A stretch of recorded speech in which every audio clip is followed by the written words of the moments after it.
Vous avez été super nombreux à m'avoir demandé j'ai eu quelle mention au brevet, donc je vais tout vous dire maintenant. Donc déjà j'espère que vous allez tous et toutes bien, en tout cas moi ça va. Donc aujourd'hui je vais vous dire toutes mes notes du brevet, donc parce que là je viens de rentrer de vacances et j'ai pas pu vous dire avant, donc je vais tout vous dire maintenant. Il faut savoir que cette année le brevet il y a plein de choses qui ont changé, ça a été un peu plus dur de l'avoir. Je vous dis que les épreuves n'étaient pas non plus hyper dures, mais c'était quand même beaucoup plus dur de l'avoir. Parce que du coup le contrôle continu il comptait que 40% au lieu de 50-50 avec les épreuves. Et en plus pour le contrôle continu c'était plus les compétences mais c'était les moyennes, donc en soi ça je sais pas vraiment si c'est plus dur ou si c'est plus compliqué, en soi je pense que ça dépend des élèves. Et aussi les notes ne sont plus sur 100, elles sont sur 20, donc je vais tout vous dire donc sur 20. Là pour le contrôle continu j'ai eu une moyenne de 17,64 sur 20, donc je pense que c'est genre juste mes moyennes générales qui ont été accumulées parce que trimestre 1 j'avais 17, trimestre 2 j'avais 16,5 et trimestre 3 17,5. Donc en soi ça doit être ça, et il y a juste la note de chorale je crois qui a été ajoutée avec mes notes donc du contrôle continu. Et chorale du coup j'ai eu 20 sur 20. Et du coup maintenant je vais vous dire mes épreuves parce que je pense que c'est ce que vous attendez le plus. Alors déjà le français j'ai eu 15 sur 20 et les maths aussi pardon eu 15 sur 20, donc c'est mes deux pires notes.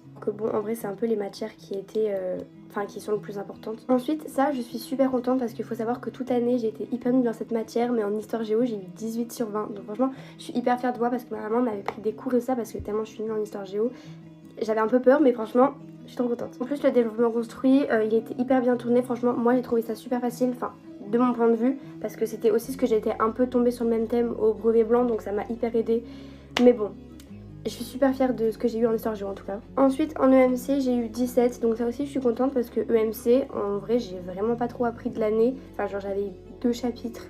Donc franchement je suis super contente aussi. Pour les sciences je suis un peu choquée parce que je pense que c'était ce que j'avais le moins réussi. J'étais un peu autiste parce que pendant l'épreuve fallait mettre ampère-mètre quand il y avait ampère dans la question et j'avais même pas mis ça, donc je m'étais dit que vraiment j'allais avoir 0. J'ai pas du tout eu 0, j'ai eu 17 avec 8 en SVT et 9 en physique. Et ensuite pour l'oral du coup j'ai eu 20 sur 20 et ça je suis aussi contente parce qu'en soi c'était mon premier vrai oral de ma vie, parce que j'avais peut-être fait des oraux avec mes amis en classe et tout ça, enfin genre on était à plusieurs, mais c'était mon premier vrai oral donc je suis plutôt contente, même si je sais que l'oral du brevet il était facile, mais je suis contente. Du coup pour mes épreuves ça me fait une moyenne de 16,95 sur 20. Et du coup ma moyenne générale si on accumule le contrôle continu avec les épreuves ça fait une moyenne de 17,23 sur 20, donc ça m'a fait la mention très bien. Franchement je suis super fière de ce que j'ai eu, surtout que j'avais quand même pas mal bossé avec la canicule, c'était hyper compliqué, donc je suis super contente de moi. Voilà. En tout cas moi j'espère que vous avez aussi eu des super bonnes notes, dites-moi en commentaire ceux qui ont passé le brevet donc cette année.